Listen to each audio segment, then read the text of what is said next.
Holy smokes, we're here live. Blake was just about to go. Now, before we go live, and then we did the thing. Welcome, folks, to the Political Nooner. Today's Infinite Crisis on Earth, which is like, kind of a riff on the DC comic book thing, Infinite Crisis on Infinite Earth sort of thing, the multiverse.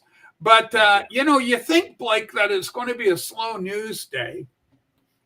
And surprisingly, or to no one's surprise, really, there's always another story kind of coming out to the surface. I mean, we got American politicians that are not the president all over the Ukraine right now. Mike Pompeo, remember him? Yeah. Former CIA, former? Anyway, he's down there. We'll see what, what's going on. So he's Lindsey Graham floating around too. Lindsey's in trouble. Well, he's floating. Now, it is Pride Month, but, we're not thing on that. Anyway, Cheryl and James Farley, welcome aboard the show, Political Nooner. We're simulcasting both on the X platform and on YouTube. So it worked quite well yesterday. So we'll hope for something good to go that way today. Basically, myself, we're in Canada. I'm in Nanaimo. Blake's in Victoria. West Coast people, but we're pro-America, we're pro-Christianity, we're fighting the good fight. We're fighting the good fight, and we're both self-identified Christian people. Jesus is the answer, folks, if you're looking for one. If you have a question, Jesus is the answer. Great show yesterday, and we got more heat to bring today. So we've also, as always, my undying gratitude to Sue, who brings up my beloved wife, who brings up all the information that we need, PRN. So I thought we would start maybe one of the biggest stories that's breaking right now. A lot of unfinished business from Trump's first term, a lot of opposition, a lot of bullshit went down. Nellie Orr with her what the hell did she have? Like a ham radio. She had a ham radio license? What the hell's that all about? Well, I guess they have to get their comms out somewhere. That's like Ghislaine Maxwell floating around the planet in her submarine with her submarine license. So let's take a look at the FBI. This story is breaking and still kind of, this is going to be fresh for me. Okay, breaking. This came out yesterday. There's currently a massive scandal going on at the FBI. Nefarious elements within the FBI manipulated the case management database, aka Sentinel, which allowed select agents to conceal evidence pertaining to cases by keyword. This, quote, prohibited access function essentially gave deep state agents the ability to cover up info about any case they wanted. In addition, we just got confirmation from a memo from Senator Grassley, that this function was used by the Mueller special counsel during the Crossfire Hurricane investigation, meaning they were covering something up. So let's say a good FBI agent wanted to search the FBI database for information related to Epstein, for example. Remember him, Blake? Who's that guy again? It's Epstein. He's the guy that, oh my gosh. I thought he's a guy from Welcome Back, Kotter. No, that guy, no, not one. Not one. Anyway, this prohibited access function will render a false negative and not populate the results of which you were looking for. It might populate some, but not, quote, all files were able to be hidden from search results in the database using this function. Okay, so why is this important? Because sources close to the situation tell me that this reason there are always delays in release of full info about a wide variety of topics. Much of it is still being hidden today and cannot be looked up electronically, but they're finding more information. The deep state built in many, quote, fail-safes in an attempt to prevent the incoming Trump administration from finding out what they didn't want to be found. Bondi, Pam Bondi, Kash Patel, Dan Bongino, and the rest of the Trump faithful are operating in a hostile environment while trying to clean house at the same time. There is a shadow war going on. We only see the surface. Senior DOJ officials didn't know database allowed the FBI to bury the existence of Russia Gate documents. So Sue will have the link there for you folks to read more about that on your own recognizance. But Blake, on the surface of it, this is not good news in any way, shape, or form. Tell me about the implications of this kind of thing. Well, I mean, the good news is that it's come out. The fact, Yeah. but I'm going to be brutally honest. This is a new information for me to try and take in, so I don't have a lot to comment on it. But I'm hoping that Kash Patel and Pam Bondi and Dan Bongino keep bringing this stuff up as more and more of it comes out and makes it public and transparent, because then the people can actually be get that spotlight shine on those that were responsible, and it's time to start bringing some people to justice. Yeah, absolutely. So, and the fact, like you say, that it is coming up, more is going on. And there's a lot like Crossfire Hurricane, the whole idea of, Russia Gate and all these sort of things, they are still ongoing. There's a lot of investigating going. And a lot of people, a lot of Dems go, talking about, and this is one of the things YouTube's very cautious about. They don't like us talking about, election integrity issues. But suffice to say, nothing is resolved. There's still a lot more to be done, a lot more information coming up. All right, let's see what Sue has brought to our attention here. Let's expand on this and bring this up. Okay, this is a big story. This is a fun one. This is long overdue. There was a swatter, and this guy has apparently swatted. And now, do you know what swatting is, Blake? Yeah, it's when they call. You could be playing a video game, live streamers or whatever. They get the people will phone the police and say that you're holding somebody hostage or you got a gun, and the SWAT teams come bursting in while you're live streaming. Is typically where they want to hit you. Yeah, that is exactly kind of the play. And so what happens is that they phone them in, and then the cops come in, and it's life-threatening potentially, because the lie is that there's a dangerous scene unfolding with potential, a risk of mortality occurring, an imminent risk. So they come in. It's a high-tension situation. The media personality Cat Turd, who's huge, we love Cat Turd here.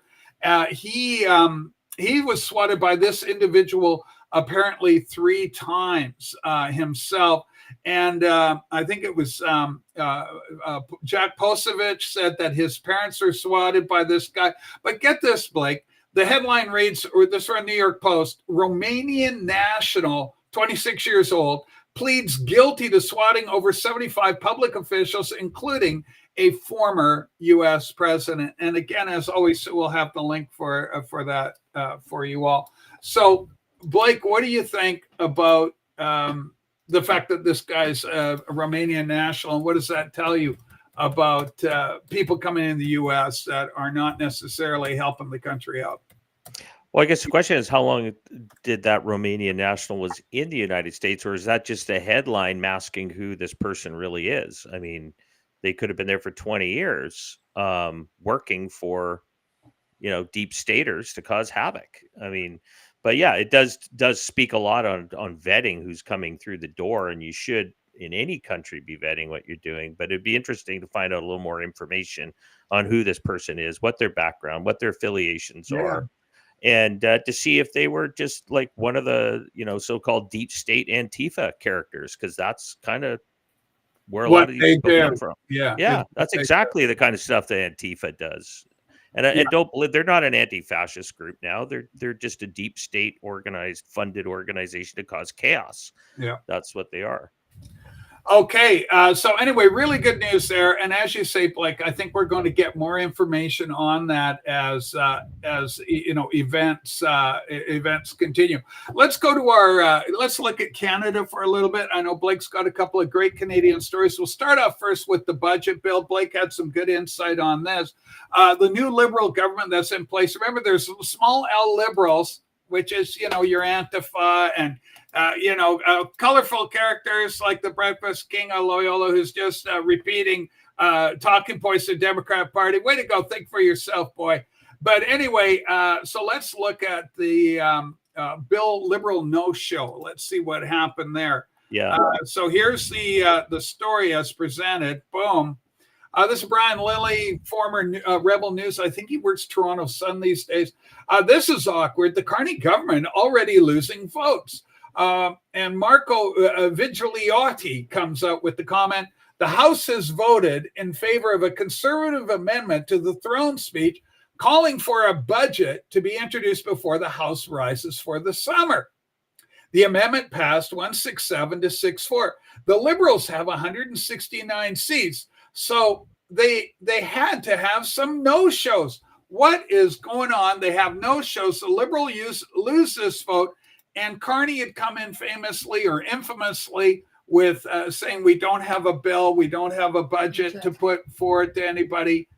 They are being forced to, because the Bloc, the Conservative Party, the remnant of them, the Bloc, and even the one or two NDP people, the NDP people that are left. This is how Canadian politics, people, but it's a mess. Blake, take it away. What the hell's going on with Carney and his gang? Well, it could be two things, right? It's one, rookie mistake as a leader to make sure, because he was there for 2 sessions and then he left. To answer questions, he was there for a show and then he was gone, and he lets the underlings basically answer his questions for him in question period. But we're talking a 4-week session here. That's it, and then they're leaving for the summer. So they got caught with their pants down at the last minute. I think a bit of a rookie mistake. But the 5 MPs who didn't show up, one of them is a veteran. I believe it was Dan Mateague.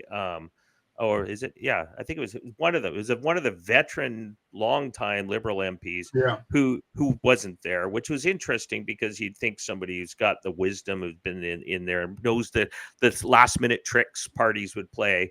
But essentially, Carney had produced a budget that hadn't been approved. He was saying he was spending over $500 billion with no parliamentary oversight, which means they have to present a budget, say this is what we want to spend it on. The lawmakers vet it and fight and argue over it and goes to committees, et cetera, much like you do in the US. And then it gets voted on. And if it passes, or it gets amended, et cetera. So Carney seems to have been able to bypass that process. And there's a lot of questions between him and his relationship and the Governor General, who's been basically signing off as our head of state to agree to this mass expenditures without any type of oversight. Yeah, there's no oversight at all. There's a party, there's a club, and we're not part of it, right? Well, what's interesting here is all the parties caught them, right? So they're operating in a minority, a very tight minority. They're not far off from a majority. And when you have the Bloc Québécois, the Conservatives, and the Green Party, and the NDP, of course, the Green Party is only 1 seat, all voted to force this through on an amendment to the throne speech, forcing. Now he has to come back. He thought he could get away with it and wait until the fall or whenever and do an update speech or something like that. Who knows? But yeah, he got caught. Now they gotta fight for what they want to spend. Yeah, and this is an important reminder that elections have consequences. If they had won their majority, maybe we wouldn't be talking about this story. The fact that they had a slim, even if they had gotten a majority, it would have been a slim one. They have a minority government. They need all hands on deck if they want to get anything done. And this is a clear case where the Liberals, thank God, weren't able to get away with it. There's some accountability. Democracy may be working a little bit, at least a little bit in this case, and it's a positive see. Let's talk about this Jolie lady. Who the hell's this Jolie lady? Because this is another Canadian story. Well, we're doing Canada. We'll do a little Canada. Well, you want to tee up the last link I provided, is a nice little short clip. This is Melanie Jolie is one of the sidekicks to Mark Carney, and she's a cabinet minister. I don't remember her post. I think she's involved with someone of the business posts, but she is. This clip is quite telling of this. I know it says where their alliances stand, and it's just. I mean, people are. I mean, she's getting ratioed hard in the last 24 hours for this comment. Excellent. Yeah. Let's take a look at what is she a minister of, Blake? Do you know? I can't remember her official title. I know Sue, if you could pull it up, let me just pull it up here. I might be Yeah, able to she's find it got real the quick. she's got the thing, but I don't know her actual. She's like in Carney's cabinet, but she's a cabinet minister of some sort. She's the one who got the brushed aside from him video. Remember that? Yeah, She yeah. He walked- pushed her aside. She was trying to talk to him, and he blew her up. Okay, she is the Minister of Innovation, Science, and Industry. Yeah, fuck. There's a mouthful for you. All right, yeah. So basically, minister of nothing. Okay, well, let's roll the tape and see Minister of how, Subsidies for All. let's see how Mr. she Speaker, gets- we know that we need to make sure that we fight back with strong counter tariffs against this rhetoric coming out of the White House. But you know what, Mr. Speaker, our strategy has been working. There's only 2 countries on earth that have put counter tariffs against tariffs by the Americans, China and us. And by the way, today the U.S. Chamber of Commerce said that this threat of 50% tariffs in the steel aluminum sector was completely unacceptable. We will work with our allies within the American society, and we will make sure that we fight back. Mr. Speaker, That's Okay. so- Wow. Just fucking well. I mean, the absolute. She absolutely fucking clueless. But go ahead, take it on. I know it's like Wow. she just let the cat out of the bag that everybody already knows, that the Liberal Party of Canada is in bed with the Chinese Communist Party, and and this is what they've been accused of. But I mean, listen, she's trying to act tough and to Trump. I just can't picture Trump losing sleep over this speech. If anything, she was down there with Carney's little group that went and met with the whole White House administration to talk about there. And she was sitting there with her eyes wide open. You look at her, she is way, way batting higher than above her talent level. She should not be in a room like that. Well, she looks good She's in an the skirt, right? I mean, she's great. She's got. I like her figure. She got a good figure. We're going to give her that. But I got to tell you this too. There is a thing called the Logan Act in the U.S. Yeah, exactly. It tend to put some restraints on a little hottie like her from going in to talk to, John Kerry or whoever they got going in the current shadow government for the Democrats or the Rhino Republicans. But essentially, they're restraints on American politicians, supposedly, that are not in power dealing with foreign governments. I mean, this whole Logan Act is seldom acted upon, only unless it's one of Trump's boys or gals, in which case then you'll see some sort of, there's a violation of Logan Act. That's the end of the world. Well, you're right. Bang on. I mean, there's 2 things you listen to her speech. She's actually hitting on 2 sides of foreign influence. Number 1, we're working with China as an ally. 2, she's saying we're going to work with our allies in the U.S. So you're using Canadian foreign influence on U.S. politicians. Wow. Is that what you're foreign admitting? Influence? You want that in your elections, America? Holy smoke. So, that's horrible. And then I got another Canadian U.S., although maybe we'll do this first. Let's do this one. Let's just do the cost of meat in U.S. versus Canada. This thing's getting a little heat. Over on the X platform, people are sharing it, the imagery and the like. And we'll talk a little bit about this. I mean, talk about the absolute futility of elbows up when you got an economy in Canada like this, and it's up against a Goliath of an economy. And believe you me, we don't have David Stones, and you seniors know what I mean by that. But let's take a look in Canada versus the U.S. And I don't know if you hit control, and sometimes an image can be brought in to be a little bigger. Click on the image, it might get bigger. Sometimes it goes, there we go. Okay, so there's one. Okay, so what do we got here? IGA, $50 for a barbecue cut Angus beef steak. Now click back on the other one. Or you can hit the arrow. And there's some over on the right. You can see my response to this. Yay, free health care. Donald John Trump, Canadian citizen, whatever prime minister of the U.S. better. Okay, I'm noticing the $55 a keg. Well, I went to look at ribeyes yesterday in our local meat store. Yeah. And the ribeyes were $72 a keg. $72 a kilogram. Wow. So this is even that's even less than what we got. You can spend more. Exactly. Okay, so let's go compare it with the Americans. Now, what are they getting? They're paying $15. And how much do they get? Now we're doing kilograms. That's a 1 1/4 pound, 1 1/4 pound T-bone steak. And again, it's a Black Angus for $15. So we're paying $50, even with the exchange rate. That is absolutely unsustainable. And if you got a family, you're trying to put a steak on the table, hey, let's have a little barbecue and throw a steak out on the table. I mean, we know already they want us eating bugs and crickets and all this bullshit.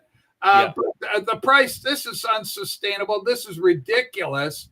I mean, what a challenge. But what a contrast between America and Canada and what we pay vis-a-vis what our American friends. Well, this isn't something that's that was normal. I mean, we always paid higher in a lot of different products, mainly because our buying power wasn't as strong because of our currency.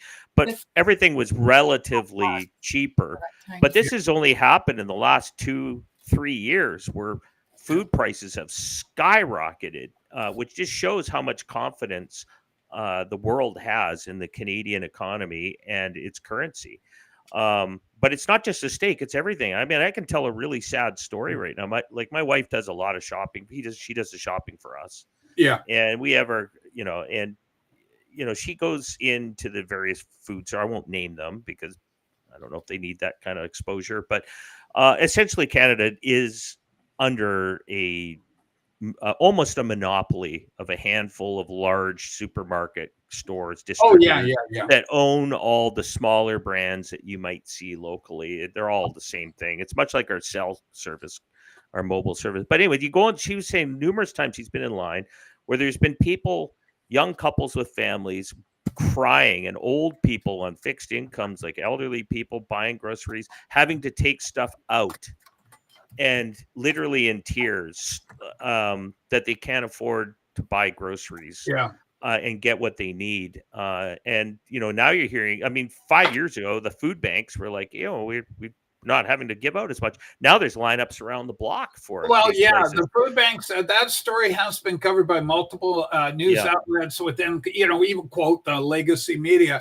Here's one here, Sue. How much did we pay for this little baby? Like $12. This is $12 for this little guy. And what is he, a little ribeye? Yeah, it's part of a ribeye. It's part of a ribeye. Half of the ribeye. It's half a ribeye for $12. So $30, you can get yourself a couple of these. Yeah. All these stuff. Yeah, it's ridiculous, man. You should, So I mean the prices are absolutely unsustainable, and of course America, they aren't having to pay what we're paying. So to me, it's gross mismanagement. And it's manifesting in that. Well, and I think Daniel Smith, who's our premier out of Alberta, has been very clear, is that Canada has locked up all its potential resource development and everything. And this sort of anti-capitalist, globalist mindset. And I know there's kind of mixture. There's a difference between crony capitalism and capitalism, but Canada is a crony capitalist state that uses socialism as the vehicle to make sure they stay in these monopolies. And it's that system that's failing everybody. And that's the problem. But there's a lot of people who make money living off that system in their job structure that they've created to keep that control in there. But capitalism in its true sense, in a free market capitalism, that's where Canada's failing, because that's how you bring these prices down. Competition, lots of it, competing around with every different company there is. Nobody gets a legislative protection. And that is a Canadian failure. I mean, we are failing at every possible way. There's no way we're going to be able to even slightest changes to Trump tariffs, things like that, is going to hopefully arm wrestle Canada into becoming a free and fair country it should be. Now, a couple of weeks ago, you and I were talking about these Mexican cartels in Canada with the fentanyl and all this kind of trouble. And Dan Bongino, Kash Patel, identifying the northern border as a problem point for these cartels with their influence. You came up with the following story for us to kind of bite our teeth into, other than a steak. Mexican cartels expanding operations in Canada, and get this, they're using indigenous reserves as factory hubs. This is an opinion piece of Factory's Six Nations land. Mexican cartels using Canada smuggle counterfeit goods into the U.S. and Mexico. So I'll just take it down now, but it's called Operation Panda. The full story's there. Let's talk about this a bit. Sue's got the link for it. If you want to read the details and nitty-gritty of all that. But, okay, so any truth in this, Blake? I mean, this sounds outrageous that the Mexican cartels would actually have a footprint that they've landed and within our, quote, Six Nations reserves. Now, when you talk Six Nations, that to me speaks of Ontario, Quebec kind of thing. It is. Yeah. And especially because it crosses the border. It's a dual. The Six Nations reserves, like the Mohawk Reserve, goes both in northern New York State. Oh, how convenient! So the Akwesasne Reserve, I think they call it, is a big one. But they've had for decades, like tobacco smuggling is a big thing. But this takes it to a whole new level because this is an issue right across Canada. Because what's happened is this new political. I would call it a policy structure within Canada to now essentially embrace the idea that we are a multi-state, pluralistic state with nations within nations. And now there's this debate. So like partnering with our First Nations people. So an example, like it's Canada government with the First Nations government and as co-equal partners in whatever post-nationalist bullshit this is going to be. This becomes a new standard. Well, exactly. And I think that's but we were all told initially when this was rolling out 30 years ago that a lot of the agreements would be more like a municipal power, right? Not a separate nation within a nation like Gaza, for example, what we see what's happened in Israel. That system doesn't work. So it's almost like they're trying to emulate a similar system. Like instead of a two-state, in BC alone, we have over 200 different First Nations people with different claims and territorial claims in British Columbia alone. Do that right across Canada. Now you have all these different nations. And what does that mean about policing, right? What does that do about border control? Is there a shared responsibility? And these are questions need to be asked because you got China and you've got Iran that have both been mentioned by U.S. DEA and FBI, being Kash Patel and Dan Bongino in that interview. They said Canada has got this problem where this is happening. And where is it happening? It's happening in jurisdictions where Canada doesn't enter without the permission of the tribal authorities. So you cannot enter those lands with any enforcement. And they will not without their permission. Yeah, and we've been covering the whole idea of our national parks, where provincial here in Canada, it's like provincial parks where the natives are being granted access to them. But if you're a whitey, sorry, no luck for you. There's no access for you, white person. Well, and I think if you listen to you read that article. I know if you you did put it in there. Great. Yeah. If you read the article, it's actually a very sympathetic letter, a story about the people on the First Nations reserves because they're being used. And I'm talking about the grassroots people, right? Yeah. There's a corrupt element in any society that will take advantage of it, and that's what's happening. It's another weak choke point where the government is going to allow that. So again, that comes back to we need a Fortress North America so we can do a perimeter before they get there. But they are taking advantage. I mean, if you ever watch Tulsa King, I love the show with Stallone. And one of the deals they have to run a corrupt gambling empire is on one of the reserves, right? And they're running pot, drugs and everything. Yeah. So, it's but that is true. That's what's happening. And where there's very little law enforcement, without the invitation of the local authorities. Yeah, we're hearing more about this. Like there was a story floating around. Now I don't know the veracity of this, but it was, quote, rumored to have been the case where the Chinese government actually had Chinese police stations set up in Canada, like to patrol or control their own people. Their own people here in Canada, what the hell? I mean, talk about national sovereignty. And of course, the UN stomping all over our own land, our own laws, with their superseding authority in their minds at any rate. that their morality, their laws supersede what the Canadian government is going to do. So if you're a native tribe with a grievance, you appeal to the UN saying they're all racist and bad. And then the powers that be from this global non-elected entity of the United Nations can come in and oversee the morality and adjudicate some sort of, human rights grievance on the part of the First Nations people, to the neglect or to the disavowal of any nationalist structure that may be in place to prevent that. We've also heard the same thing about Islamic police coming in, overseeing the Muslim communities.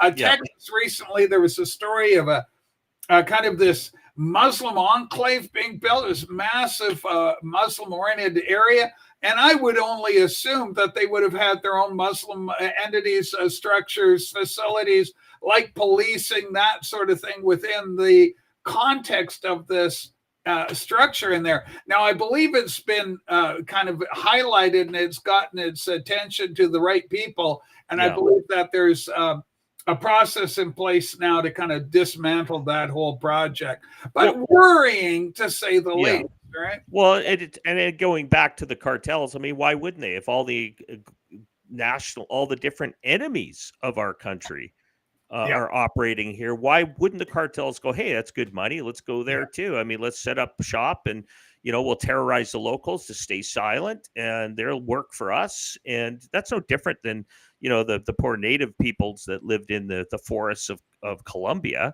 I mean, they were basically forced by gunpoint to work for Pablo Escobar and the gang down there. But it makes a good point what you're saying. Like, are we creating these, nations within nations structure? Because I just saw another article, and of course I'm kind of going off on a bit of a tangent here, but in Toronto, they're building a black only homeless shelter, right? And it goes to what you're just saying. Yeah, and staffed by black people for black people within the thing. So what? I mean, come on, people. When are we going to get away with this stupid? We're supposed I've got a great idea. I wonder if we could just get fountains where we just have our own fountains. So whites only, we could do whites only fountain, and then we'll have it. Unfortunately, because I'm part native, I won't be able to partake. But what a great idea that would be, Blake. I mean, holy smokes, isn't we going back to Jim Crow here or something? Exactly. Jim Crow into Canada. What the hell? What an idea. I mean, the Democratic Party should be proud of that one. That's theirs.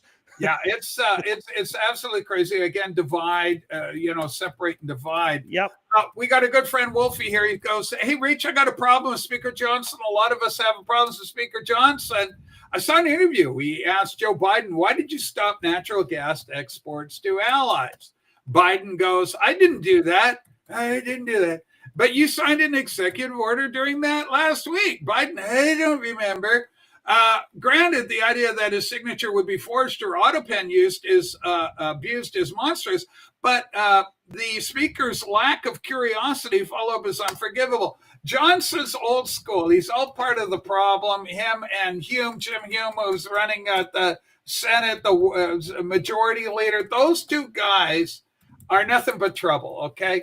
Yeah. So neither one is doing anybody any favors, especially when it comes to MAGA. And MAGA are sitting there going, Republicans, GOP, let's push this stuff through. We want to see results. We got the big, beautiful bill. We want to see the big, beautiful bill go through. We don't want it dissected and diluted and ripped apart by a bunch of rhinos. Compromised uniparty members, two wings, one bird. We've all heard it before. Wolfie, the only good news I can tell you is that I believe that the Department of Justice, the FBI, are working together to look into this whole AutoPen idea. Trump's serious about it. He used terms like high treason to explain that situation. So I think that it's very serious. It's being treated seriously. Again, with all of this stuff, just like the FBI story we covered at the top of the program, burying so much information, so much obstruction, so much opposition to Trump within his cabinet, without his cabinet, in the Republican Party, without the Republican Party, and all together with the Democrat Party, you are seeing problems for this presidential, what do you call it? His mandate. All these things are under threat, under attack. We've seen a judiciary that's completely and absolutely fundamentally out of control. That has to be redressed. It needs to stop. But again, the good news, we're now 6 months into this present administration. So halfway through the first year, good things are happening. And we're not even quite at the halfway point. So there are decisions being made. A lot of things have been overturned. And Trump talked about the Federalist Society, and Pam Bondi has talked about the American Bar Association, and the kind of recommendations, they have been infiltrated. They are in opposition to this administration. That's the word I was looking for, administration.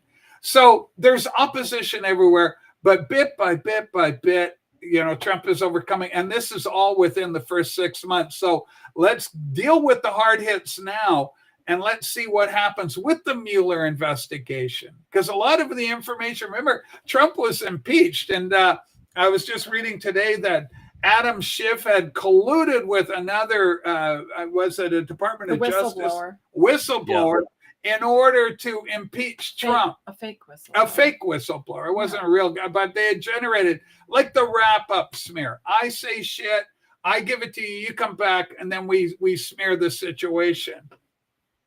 And yesterday we talked about MAHA, Make America Healthy Again, where Laura Loomer had identified a whole bunch of people. One individual in particular was so interesting. They have a kind of a pact that they're working with that is designed to attack Trump. It's critical. It's going against him. It's opposition. This individual is part of Bobby Kennedy's team, Robert F. Kennedy Jr.'s team in MAHA, and the Secretary of Health.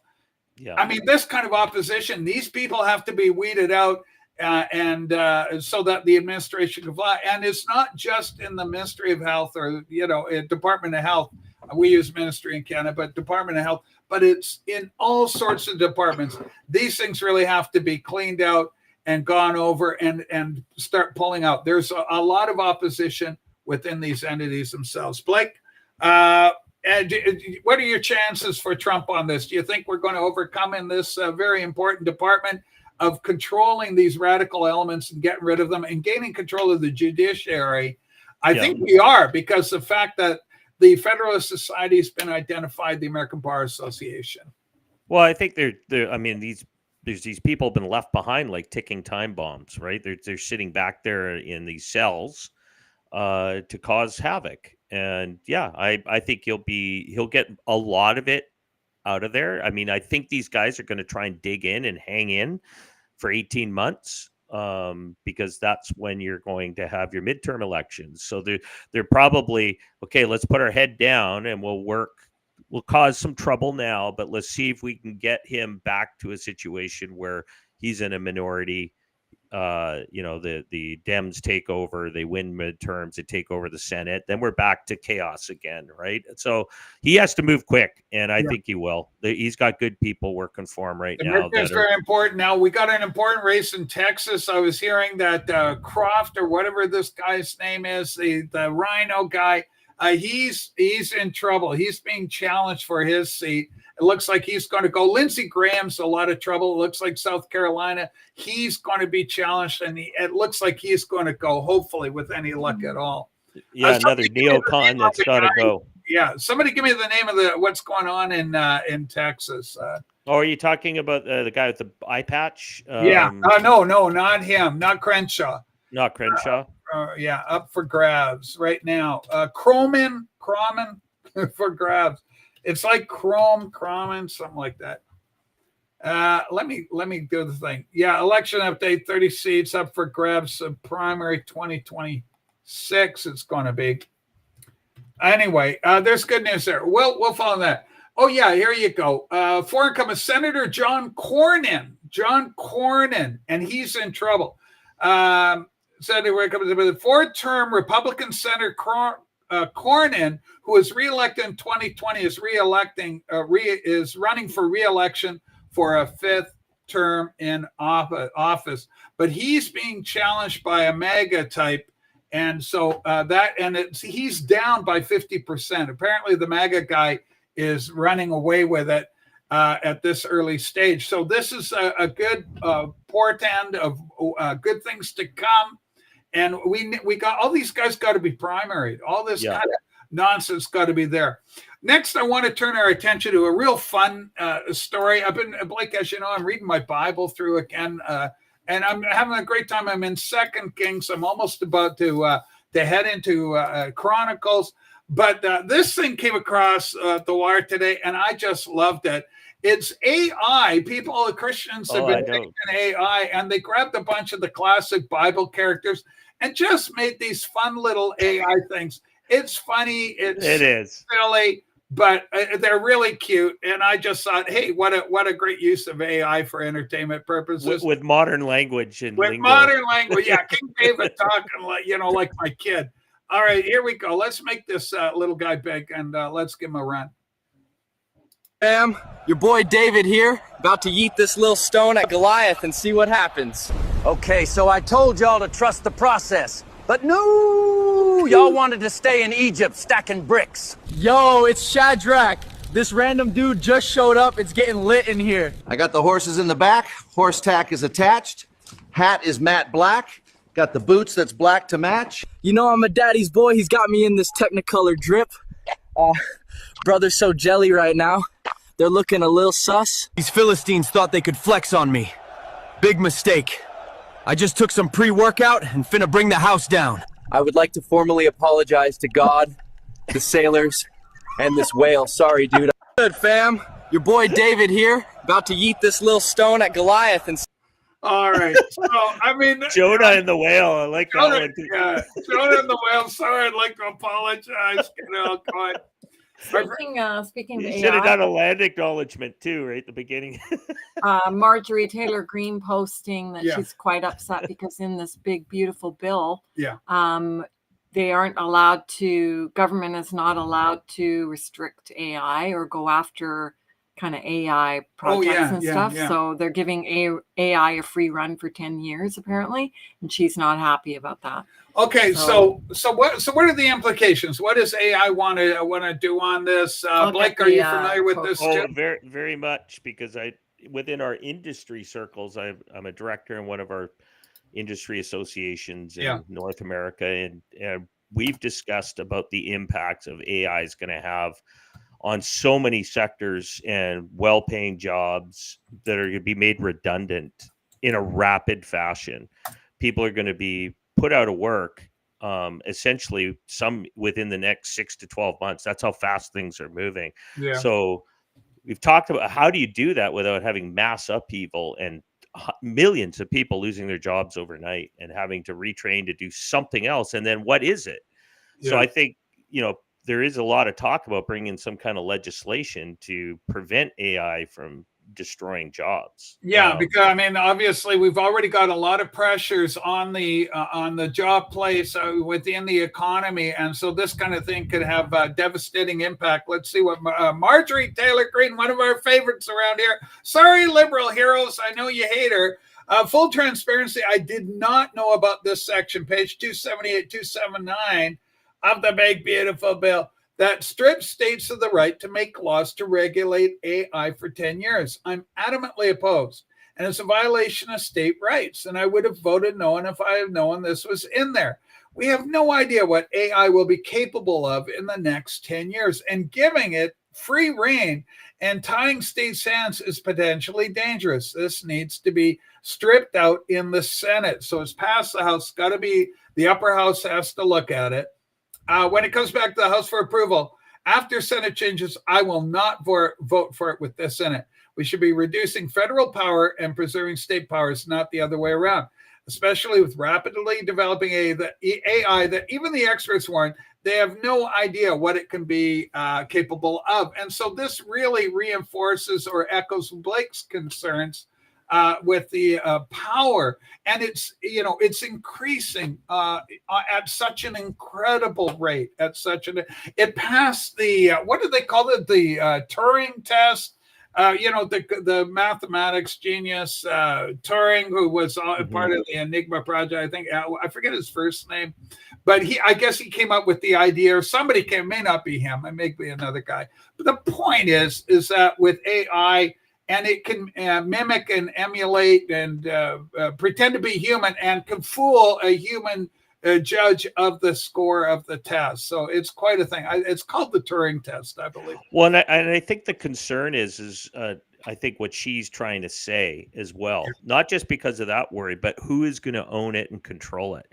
And that's why she's saying states' right versus federal, because they know what happens when a federal government take control of something. Sure, the AutoPen then they can give power to one entity to run it all, right? The rings of one ring to control them all, rule them all. Wow, exactly. Nicely put. Yeah. So I think that's the concern, is that this system, it's still somebody's going to own it, someone's going to run it, or we're going to have what Elon Musk has been trying to push through, is the idea that you have an open AI system, much like open source code, so anyone can be involved in it, and it's not going to be owned by any single entity, so that it operates like a tool in the air that anyone can borrow, like from a library or whatever you're going to do. But the fear, this is how catastrophic changes are going to happen. I'll give you one example. How many people are involved in just web design and or coding, right? Programming. Learn to code. You just saw that AI video created. Now they're talking about movies are being built by AI systems that you would put Hollywood out of business. How many jobs in film production would be annihilated if everything went AI that way? Millions would be impacted, not just thousands, but millions. But just think of everybody. Just a simple area. Just say, how about insurance, right? You'll never need an insurance worker again, because all those analysts would disappear overnight, because you could have live time. This is the positive side, live time insurance rates based on where you live, because you had live time data being fed by AI that would get that information, that would in turn tell you exactly what your rate is in the locale and what neighborhood you live in. In nanoseconds, versus having thousands of data analysts trying to figure that out, and those risk assessments. AI does it in a flash, right? So there's thousands of analyst jobs going out. Web designers disappearing. You don't need a website, because and Hollywood's already reeling, from mismanagement, their woke ideology, all sorts of problems. Production costs. Of course, we had the thing a few years ago, and it never really recovered from that. Here's one from Variety: Disney layoffs cut across TV, film, corporate finance, affecting hundreds of employees. So things are on a real downturn, and of course, they're Disney very active in trying to stem or cut the bleeding, right? To protect what they can and to hold on. Remember, they had Disney Plus, but they're in competition with Netflix and Amazon Prime and any number, Hulu. There's any number of these things going on. Well, and I think every single one of these tech companies, from Google and Amazon and some of the largest, Apple, are all in trouble with AI, and I'll tell you why. Go ahead. And all of it, this is about the control mechanism, and the movie production industry. All of them are going to be subservient to this, because if Elon Musk's idea is, say, it's open, it means I no longer need to be dependent on any one corporation to provide me the services I want, because I can create it with my AI assistant. I can develop my own movies, my own video games, my own entertainment. I can create my own software tools by just asking AI to create it and design it for me. All of a sudden, we get into this sort of liberty phase where anybody can do anything they want with AI. The risk is who owns it. If it becomes a monopoly, then we're in trouble. Now we're talking Terminator kind of stuff.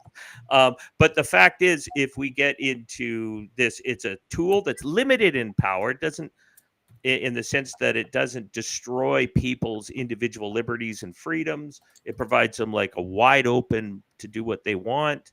It means that those controlling industries, which is where the danger is, because the big investment firms are all in these companies. If you don't need Netflix anymore, and you're not invested in Netflix, and you're not invested in, Amazon, like all these systems could be created separately. But where the world is headed, and we've talked about this, why it's a big topic and an important one. You're going to have to move towards back to the old days where you have to do physical labor. I'm sorry, white collar people, you're going to be the redundant people. You won't need it because AI is going to do that work. And you can go back to learning how to be a farmer. You can learn back how to word a backhoe. And hold on. Here's the problem with that, though. Now we're seeing increasingly sophisticated robots that are able to move around. They're jumping, they're hopping. Where are they going to be? We just got the beautiful 4K Blade Runner. Now, this is a 1982 film. Ridley Scott. It's a great movie. We love Blade Runner. Harrison Ford, Sean Young. Great movie. But the thing is that the replicant idea, the idea of these robots that are so sophisticated, these androids, do androids dream of electric sheep? Are these androids going to be so sophisticated that they're going to be able to move with the dexterity and likely, surpassing human dexterity, obviously with superhuman strength? If you're dealing with some sort of hydraulic technology, you've seen them crash, I'd be back. You've got that T2 going. And so with this kind of technology, I think there's some real challenges, even to menial labor, the kind of jobs that everybody goes, we need our newcomers because who's going to do those jobs? Well, who's going to do those jobs is probably a field of robots doing them. They've already talked about getting droids or these drones, the things to fly your Amazon delivery to your door. Your packages here flying, the little things flying out. And I think there's always a balance to that, right? There's a balance that usually happens, that there's usually a revolution or a rebellion to control. And it might be a quiet revolution in the sense that people just move back to the woods, become homesteaders, farmers. They'll get anti-technology. They'll start to react against it because it's stripping them away of their humanity, that they become like those characters. Do you remember Zardoz? Hilarious movie with Sean Connery. Sean Connery in the bikini. It's fantastic. Yeah. But those people became so lazy. They were so bored. They had nothing left. There was no sense of humanity left. And that death, they welcomed death because they were immortal from these systems. Well, you see the interplay of things. I mean, these things always kind of coexist. You get people retreating as well as things moving. So there's always kind of this cross-fertilization occurring. I mean, sure, there's a Luddite mentality. Things are bad, let's destroy them. I wish Rachel would, but Rob Walker, you son of a bitch! He's got your cowboy hat on. Way you go. We're wrangling him up. Hey, folks, here's another story that we're following. By the way, if you're new around here, you don't know the protocols, make sure you give us a thumbs up. We're trying to grow the channel. Things are happening. So we're very new here, but thumbs up. And what else do we like? We like them subscribing to the channel. We're here every day except for Wednesday. We're at 3 o'clock, but 12 noon. Otherwise, Monday, Tuesday, Thursday, and Friday. You have 4 days. We call it the Political Nooner. This is one of them. And then we also do an extended program Wednesdays at 3 p.m., all time Pacific. And then on the weekend, we like to have a break and decompress from all the madness that we're dealing with. Here's one. I'm gonna share this meme. This is the famous Orwell thing. And, everybody knows this. The party told you to reject the evidence your eyes and ears. It was their final, most essential command. George Orwell, this is a meme goes around all the time. I think there's some dispute whether it actually reads like that in 1984. But the point is to disavow the belief of your own eyes when you're seeing stuff. This story came out a while back. I want to end this here. Remove that one. This one here is in the worst kept secrets imagine my shock, as Paul Joseph Watson would say, imagine my shock. Blake, do you remember this story? This is the beautiful lady, just a doll. Isn't she a kitty? This is Ellen Abrahamson, an award-winning sports writer, previous columnist for NBC Sports, said he saw a test and a letter in which the IBA, International Boxing Association, concluded that the boxer Iman Khalif has DNA, which is that of a male, because the XY chromosome. Go show her lovely hip line there. Just absolute babe. God, she's good, like cutie. Anyway, so the point is, what I'm arguing is that when you look at the that line from Orwell, I mean, your own eyes can tell you this. You know, what the hell? This is clearly an XY chromosome structure, you know, that at work here. And of course, this individual went on to win the gold medal at the boxing, destroying females, XX people, chromosome people, some of them in literal tears after the fight.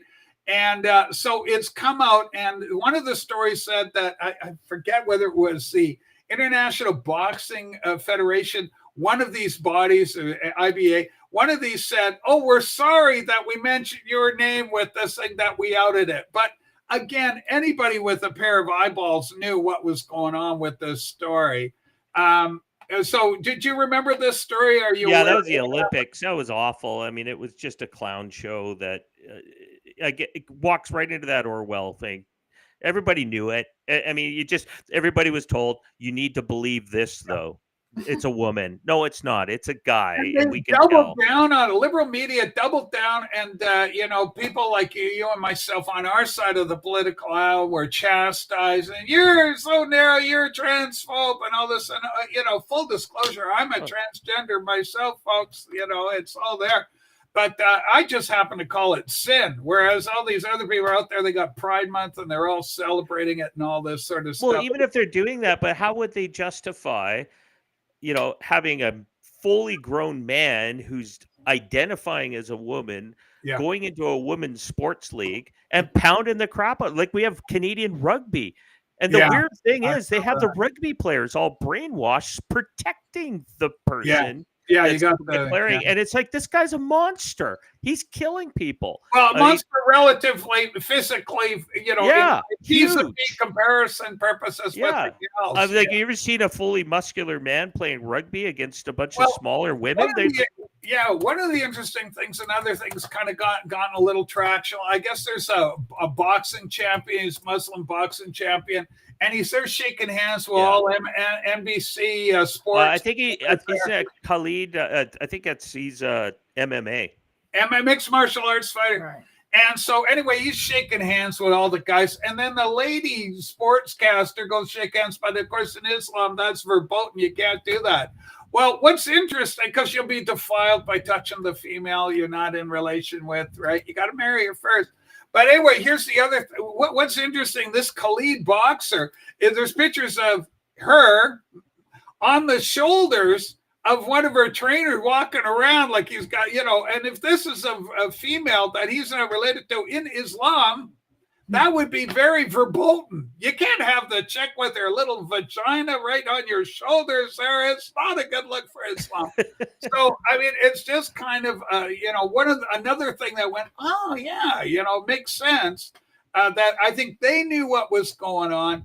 The fighter certainly knows what's going on. Now, this person may have some other, you know, congenital issues or something. You know, I'm not looking inside the person's boxer shorts, but I will say that if it's an XY chromosome ratio, you got yourself a male there, and your own eyes is all you need to tell you what's going on, you know. And believe you me, I've seen some absolutely amazing transgender people, both male to female, female to male, that you would never know. They absolutely what's called pass.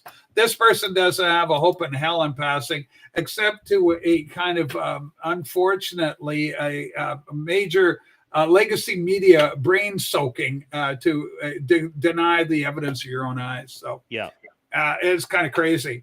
4D goes, you know, that actually counts as full-blown sex at my age. Just to ride around the shoulders is all I require. Holy smokes, 4D, I can't believe it.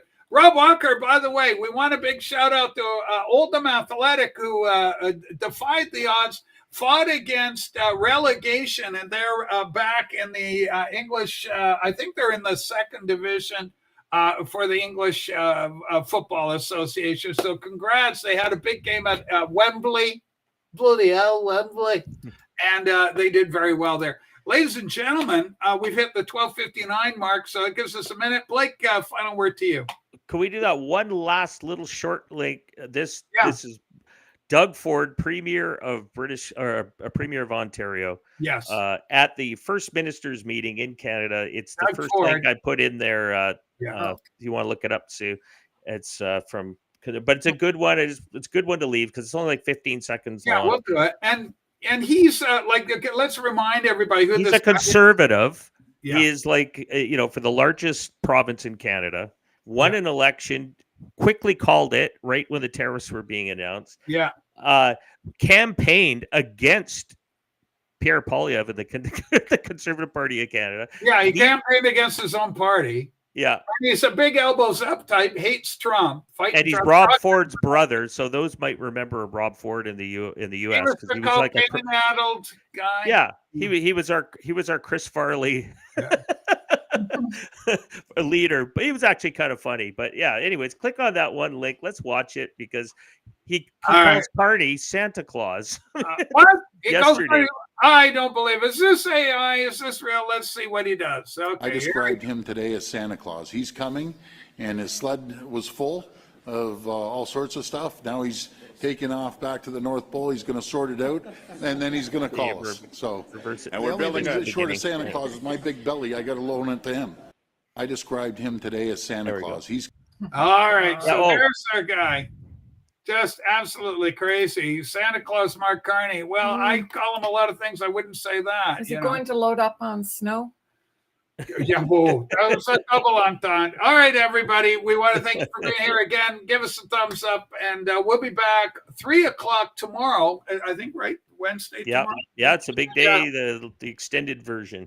All right. And then we'll be around a little longer. We try and push it to about 90 minutes. After all this, I find 90 minutes a good length on these things and an hour on the daily program. Thanks, everybody. We love you. And again, subscribe if you're new around here. Thanks so much.